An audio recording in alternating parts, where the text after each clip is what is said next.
So I'm going to pick on Mr. Dog here again, but it's not just Mr. Dog. I'm just using this, what he says, as a springboard to go into what I want to say. So you have everybody's talking about justification, which is the Greek word dikaio, means to make right.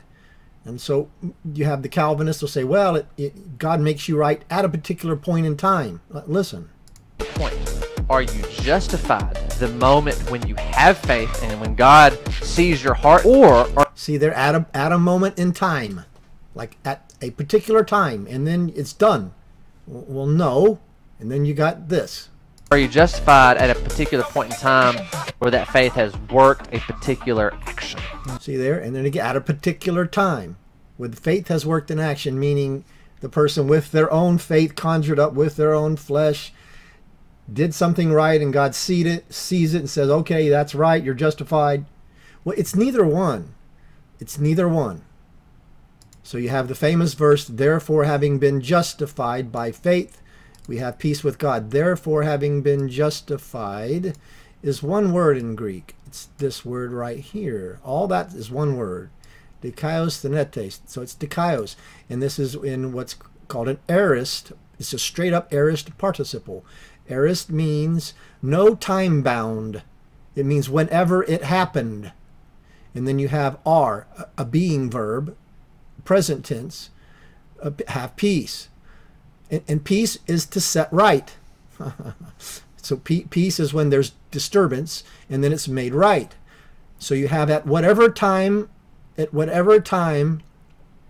made right, then there is peace, which is death to self. It's the narrow way. It's through the life of the believer.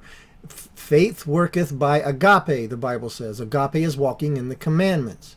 So it's not something that happens. Okay, poof, I'm 15. I believe God justified me. Now it's just justified. I'm done. That's not it. It's conforming to Christ. Death to self, narrow way. I keep saying it. It's what the Bible's about. It's what justification is about. Dikaios, being made right by conforming to Christ. You have little faith. Jesus says, "Ye with little faith, oligos pistis." And then you mature in faith. So the justification is an ongoing work of Christ on his children. He chastises the child.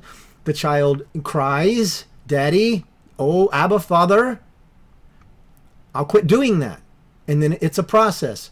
A father disciplining the child to make them stand upright more and more over the course of their life, over the course of their faith, to mature. It's not something that happens once. It's something that God works. So it's not something that happens once, like the Calvinists say, and then it's a done deal. In a sense, it's a done deal because God doesn't fail the child. He always is disciplining the child over the course of their life, making them conform to Christ and grow in their faith. And it doesn't happen like the Catholics or the other people. When you decide by your flesh to act right, and God sees it and says, okay, now that's right, now you're right. It's neither one of them. Being made right, dikaios, is a work of God over your life.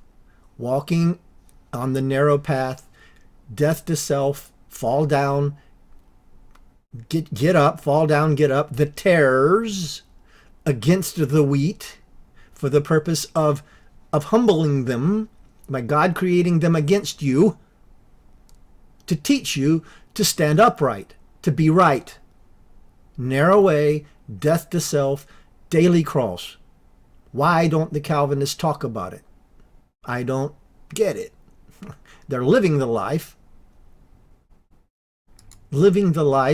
of the narrow way. So speak about it more and get it right.